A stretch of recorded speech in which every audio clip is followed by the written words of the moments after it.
Trials are in motion for a complete character assassination of Trayvon Martin. The website, The Daily Caller, has published more than 150 pages of Trayvon's Twitter activity. Today, they decided to point out the photo Martin chose to represent himself on Twitter depicts him as a black polo with a black polo cap on, looking into the camera and extending his middle finger. The Daily Caller also makes sure to emphasize Trayvon Martin had a tattoo.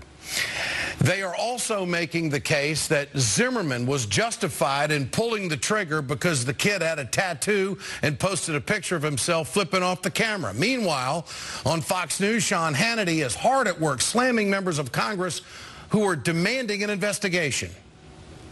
We have bounties. We have convictions in the court of on media personalities. We have political blame going on. Why even have a trial based on what some members of Congress are saying? Why even bother? You know, let's convict him, you know, on the House floor. We don't know the facts. How about before members of Congress and leaders and media personalities, before they convict on national TV and on the House floor, how about we have the facts before they go there and bring up racial implications that we don't know exist? So Sean wants the facts? Well, you find the facts in a court of law, which George Zimmerman has not had to face. And members of Congress are not demanding a conviction. They are specifically demanding a fair investigation. I'm joined tonight by Dr. James Peterson, Director of Africana Studies and Associate Professor of English at Lehigh University. Great to have you with us, Doctor. What's the mission of Hannity? Why is the right wing going down this road, questioning those who want justice?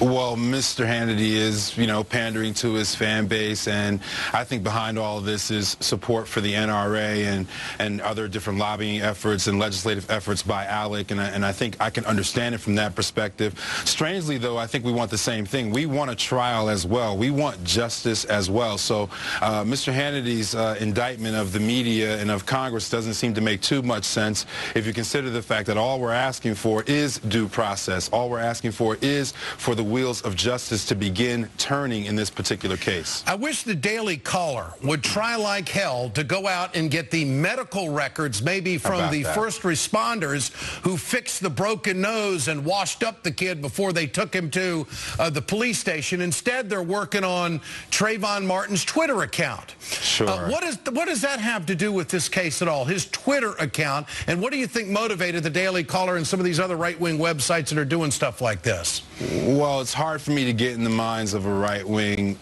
sort of web presence like the Daily Caller. Isn't it? It is, and the thing is, it's also about continuing the legacy of racial profiling. So, obviously, young kids flipping off the camera in this day and age of cell phone cameras is one of the most common images that a teenager will take. For that to have any bearing on anything in this case or on Mr. Martin's character is absolutely absurd.